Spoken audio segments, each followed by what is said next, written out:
오늘 우리가 함께 볼 말씀은 시편 67편입니다. 시편 67편 1절부터 7절까지 말씀 우리가 함께 교독하도록 하겠습니다.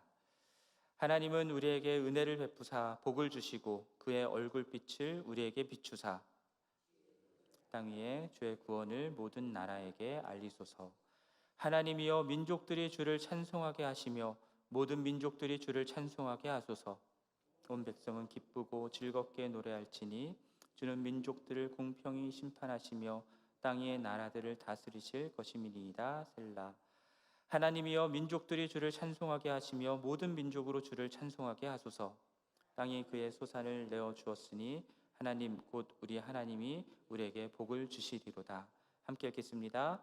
하나님이 우리에게 복을 주시리니 땅의 모든 끝이 하나님을 경외하리로다. 아멘. 오늘 우리가 본 시편 67편 말씀은 4절을 중심으로 3절과 5절 말씀이 똑같고요.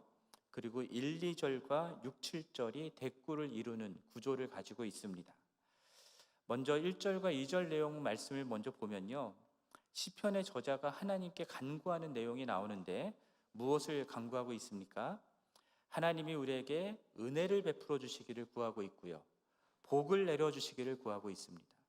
그리고 주님의 얼굴빛을 우리에게 비춰달라라고 구하고 있죠. 여기서 나오는 은혜, 복, 그리고 주님의 얼굴빛을 비춰달라라고 하는 이것은 표현은 다르지만 다 같은 것을 말하는 것입니다. 받을 자격이 없는 자들에게 베풀어 주시는 하나님의 사랑, 호의가 은혜이죠. 그러한 하나님의 사랑과 호의를 받는 것이 복입니다. 그럼 하나님께서 특별히 하나님의 백성에게 베풀어 주시는 그러한 사랑과 호의, 은혜와 복이 무엇이냐면 하나님께서 하나님의 얼굴빛을 우리에게 비춰주시는 것이다라는 거죠. 하나님의 얼굴빛을 비춰주신다라는 것이 무슨 뜻이겠습니까? 여러분, 아무 상관없는 길 가는 사람 많이 한번 쳐다봐 보십시오. 어떻게 됩니까? 싸움 납니다. 그런데 사랑하는 사람, 내 배우자 또는 내 자녀를 사랑하는 눈길로 이렇게 쳐다보면은 무엇이 전해집니까? 사랑이 전해지죠. 사랑의 마음들을 읽을 수 있게 됩니다. 마찬가지로 하나님이 그 얼굴빛을 비춰주신다라고 하는 것은 이스라엘이 하나님의 백성으로서 하나님과의 특별하고 친밀한 관계 안에 있다라는 것을 말하는 것입니다. 하나님이 친히 택하여 주셨고요, 불러주셨고 구원하여 주신 겁니다. 하나님의 백성으로 삼아주셨고, 그래서 하나님이 그 크시고 광대하신 하나님이 이 이스라엘 가장 적은 민족 가운데에 함께 거하여 계시고요, 하나님이 당신의 사랑과 관심을 갖고 그들을 굽어 살펴보시며 지켜 보호하여 주시고 인도하여 주시며 다스리신다라고 하는 의미가 하나님께서 그 얼굴빛을 비춰주신다라는 말 속에 다 포함되어 있는 겁니다. 아까 말씀드렸던 것처럼 1절, 2절이 6절, 7절과 대꾸를 이룬다고 했죠. 그럼 우리가 1절을 봤으면 이제 6절 말씀을 보아야 됩니다. 6절 말씀을 보면은 땅이 그의 소산을 내었다라고 말하는데 그 이유가 무엇이라고 말씀합니까? 우리 하나님이 우리에게 복을 주셨기 때문이다라고 말하죠. 1, 2절에서는 은혜와 복, 하나님의 얼굴을 비춰주시기를 구하였다면 지금 6절에서는 이미 하나님께서 우리에게 은혜를 베풀어 주셨다라고 표현하고 있는 겁니다. 우리가 하나님의 임재 안에 있고 하나님의 은혜를 입어서 하나님의 보호와 인도하심, 통치 가운데 있기 때문에 그 결과로서 무엇을 얻게 되었다라고 고백하는 거냐면 땅의 소산을 풍성히 얻게 되었다라는 것을 말하고 있는 거예요. 여러분, 우리가 잘 알다시피 창세기 3장 말씀 보면 인간이 범죄하게 되죠. 그때에 땅이 저주를 받습니다. 그래서 땅이 무엇을 냅니까? 가시덤불과 엉겅퀴를 내게 되었다라고 말씀하죠. 그래서 인간이 죽을 때까지 얼굴에 땀을 흘려야, 힘겹게 노동을 해야 땅의 소산물을 얻을 수 있다라고 말씀을 하셨습니다. 그런데 그런 저주받은 땅에서, 엉겅퀴와 가시덤불을 내는 땅에서 이토록 풍성한 소출을 얻을 수 있게 되었다라는 것, 무엇이 있었기 때문입니까? 하나님의 은혜가 있었기 때문이다라는 거죠. 또한 하나님이 이스라엘에게 주신 가나안 땅이라고 하는 땅은요, 하나님이 적절한 때에 비를 내려주시지 않으면 소출을 거둘 수 없는 땅이었습니다. 그러한 땅에서 이토록 풍성한 소출을 거둘 수 있었다라는 것, 그것은 무엇을 뜻하는 겁니까? 하나님이 그 이스라엘 백성 가운데 계시며 그들을 돌보고 계시다라는 거죠.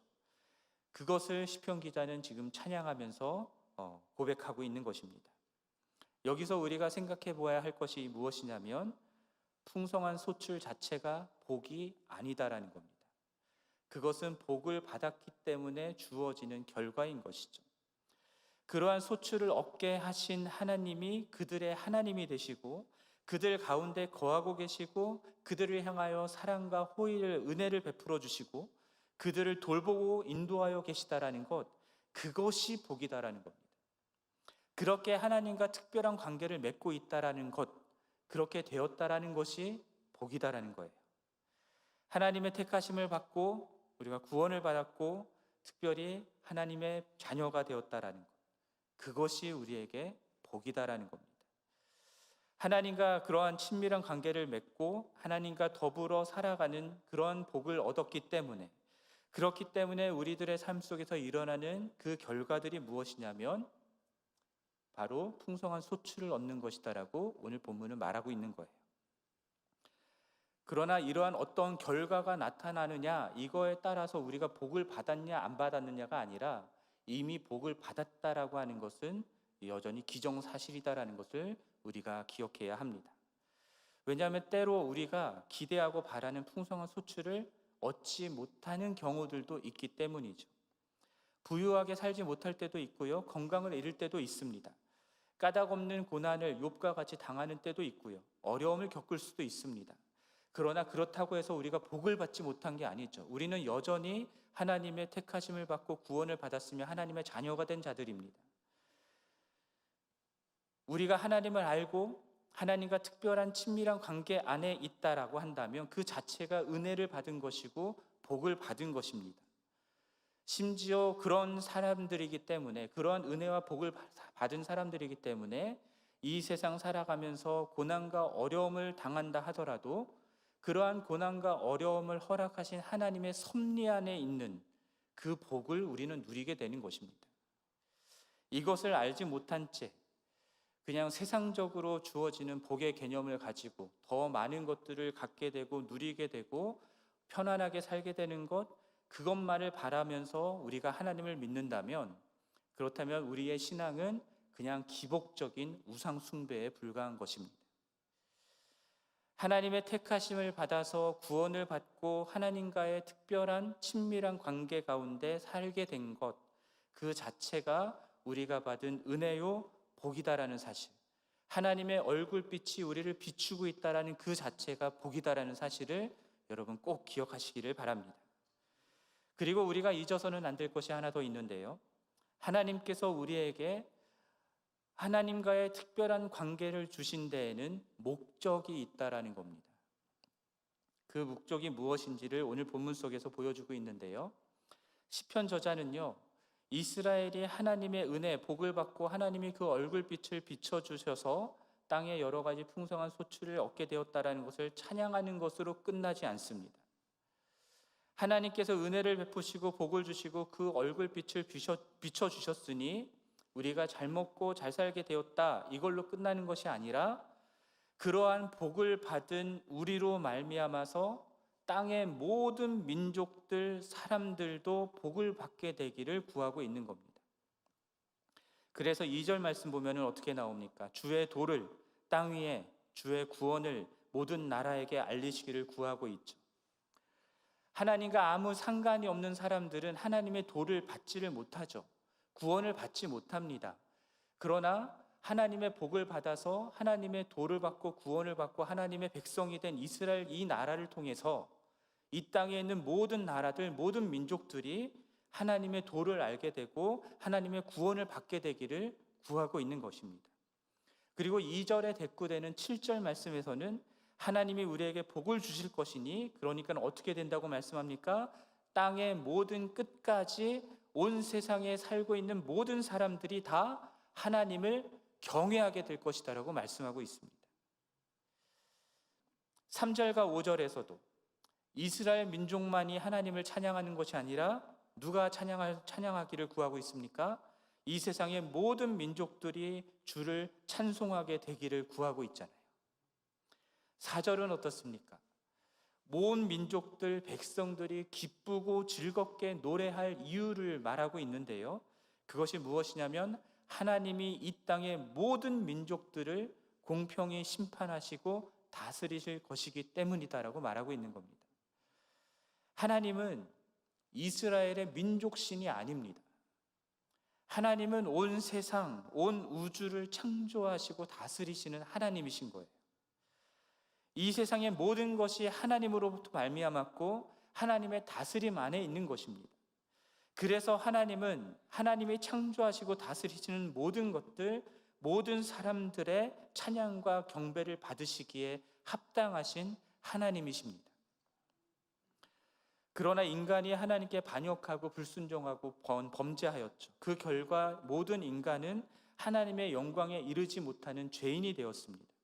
하나님을 찬양하기 위하여서 창조된 인간이 하나님의 창조 목적에 어긋나 자기 욕망을 따르는 삶을 살게 되고 우상 숭배를 하는 자들이 되었고 하나님께 나오기보다는 하나님을 멀리하는 삶을 살게 되었던 것입니다. 그러한 인간과 죄로 인하여 깨어진 이 세상을 하나님은 그냥 내버려 두지 않으셨고요, 구원하기로 작정하셨습니다. 이 땅의 모든 민족들, 모든 사람들이 다시 하나님께로 돌아오도록 하나님의 자녀요 백성인 사람들을 부르고 그들을 세우시기 작정하셨던 거예요. 이것을 위하여서 하나님께서 부르신 첫 번째 사람이 아브라함인 것입니다. 창세기 12장 1절부터 3절까지 말씀 보면은 하나님이 아브라함을 부르시면서 주셨던 말씀이 있죠. 아브라함으로 큰 민족을 이루겠다 하셨고 그 이름을 창대하게 하시겠다 하시면서 너는 복이 될 것이다 라고 말씀하셨어요. 옛날 개역 한글 성경에서는 복의 근원이 될 것이다 라고 말씀하셨었죠. 복이 될 것이다 라고 말씀하신 이유가 무엇입니까? 그 복이 아브라함으로 말미암아 땅의 모든 민족들에게 전해지기를 원하셨던 것입니다.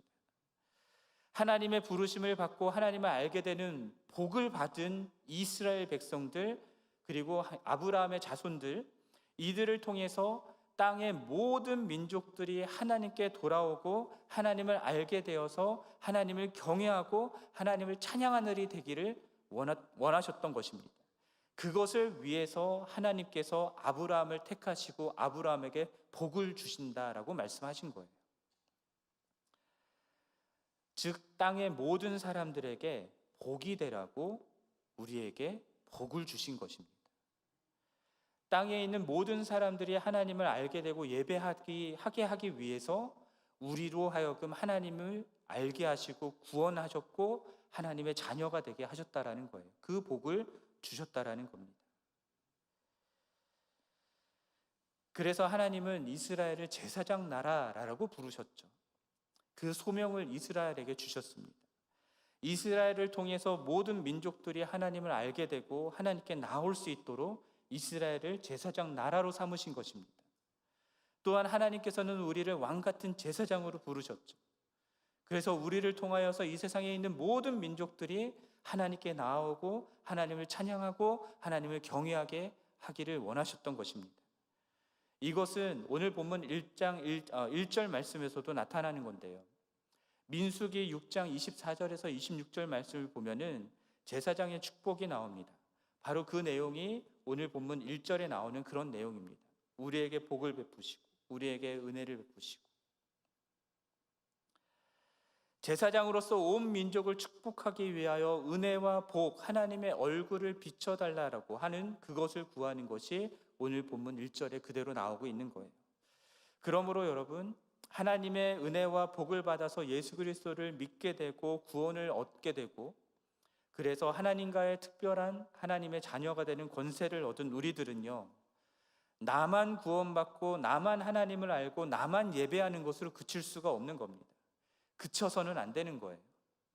온 세상의 모든 민족들도 우리와 같이 하나님의 은혜를 입어서 예수 그리스도를 믿고 구원을 받고 그래서 하나님을 경외하고 예배하는 자들이 되게 하는 그 목적을 위해서 우리를 부르셨다라는 것을 우리는 분명하게 기억해야 할 것입니다. 그리고 그 하나님의 계획과 뜻을 이루어 드리기 위해서, 그 목적에 합당한 삶을 살기 위해서 우리의 삶을 드리는 것이 마땅한 것이죠.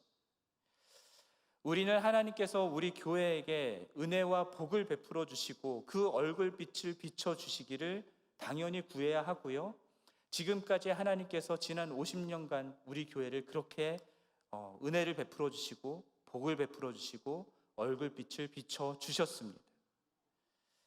그러나 이 모든 것들이 지향하는 지향점은 무엇이어야 하냐면, 우리 자신만이 아니라 아직 하나님을 알지 못하는, 하나님을 예배하지 않고 있는 그런 사람들을 향해 있어야 된다는 것을 우리는 잊어서는 안 되는 것입니다. 그래서 우리끼리만 모여서 즐거운 예배를 드리는 50주년 기념 예배가 되면 안 되는 거예요. 우리끼리만 모여서 하나님이 우리에게 이런 은혜를 베푸셨다, 이걸로 만족하는 예배가 돼서는 안 되는 것입니다. 하나님을 예배하지 않는 곳, 이 땅에 있는 모든 민족들, 그 사람들을 향한 하나님의 마음이 무엇인지를 깨달아 알게 되고 그 하나님께 우리의 삶을 들여서 헌신하게 되는 이번 50주년 행사들이 되어야 될 것입니다. 저는 50주년을 맞아서 우리 교회 파송 선교사님들 이곳에 모이게 하신 이유도 거기에 있다라고 생각합니다. 50주년 기념 부흥의 주제가, 전체 주제가 그리스도의 주권과 세계 선교인 것에도 거기에 이유가 있다라고 믿습니다. 하나님께서 우리 교회를 향하여 무엇을 말씀하기를 원하시는지, 하나님께서 우리 교회를 향하여서 무엇을 하기를 원하시는지를 그것들을 통하여서 우리에게 분명하게 보여주시고 나타내 주신다 믿습니다. 지난 50년 동안 우리 교회가 하나님의 은혜 안에서 인도함을 받았고 많은 사역들을 할 수 있었고 지금까지 이렇게 건재할 수 있었다라는 것, 그것만으로도 너무나 감사한 일이고 하나님께 찬양하며 경배할 일이지만, 그러한 복을 주시면서 인도하여 주신 그 하나님의 마음의 초점은 아직도 하나님을 알지 못하여서 하나님을 찬송하지도 못하고 경외하지도 못하고 있는 이 세상의 수많은 민족들에게 향하여 있다라는 사실을 우리는 기억하면서 그 하나님께, 하나님의 마음을 위해서 이 땅에 있는 모든 민족들에게 나아가기를 더욱더 힘쓰고 헌신하는 그런 우리가 되기를 간절히 바랍니다. 앞으로의 50년을 바라보면서 이 땅에 있는 모든 민족들도 우리와 함께 하나님을 알게 되고 하나님을 찬양케 되는 그것들을 꿈꾸면서 우리의 남은 삶을 더욱더 온전히 선교에 헌신하는 그런 우리 모두가 되기를, 우리 지구촌 교회가 되기를 주님의 이름으로 간절히 축원합니다. 함께 기도하시겠습니다. 하나님 아버지, 오늘 시편 67편 말씀을 통하여서 하나님께서 우리에게 베풀어 주신 그 은혜와 복, 주님의 얼굴빛을 비춰주시는 것이 무엇인지를 생각해 보았습니다. 그리고 그것이 우리만을 위한 것이 아니라 우리를 통하여서 이 땅에 있는 모든 민족들을 향한 하나님의 계획인 것을 우리가 생각해 보았습니다. 하나님, 지난 50년 동안 우리 교회를 인도하여 주시고 복을 베풀어 주셔서 감사합니다. 주님, 그러나 그것만 감사하고 우리끼리 좋은 예배 드리는 것이 아니라 주님, 온 세상을 향한 하나님의 마음을 더욱더 품게 되는 이번 50주년이 될 수 있게 도와주시고 이번 부흥회와 기념 예배가 될 수 있게 하여 주옵소서. 앞으로의 50년을 생각하면서 바라보면서 남은 우리의 삶을 드리고 우리의 모든 것들을 드려서 주님의 뜻을, 선교의 뜻을 이루어 드리는 우리 모두가 될 수 있도록, 지구촌 교회가 될 수 있도록 은혜를 베풀어 주시옵소서. 이 모든 말씀 우리 주 예수 그리스도의 이름으로 기도드립니다. 아멘. 하늘에 계신 우리 아버지여, 이름이 거룩히 여김을 받으시오며 나라가 임하시오며 뜻이 하늘에서 이루어진 것 같이 땅에서도 이루어지이다. 오늘 우리에게 일용할 양식을 주시옵고 우리가 우리에게 죄 지은 자를 사하여 준 것 같이 우리 죄를 사하여 주시옵고 우리를 시험에 들게 하지 마시옵고 다만 악에서 구하시옵소서. 나라와 권세와 영광이 아버지께 영원히 있사옵나이다. 아멘.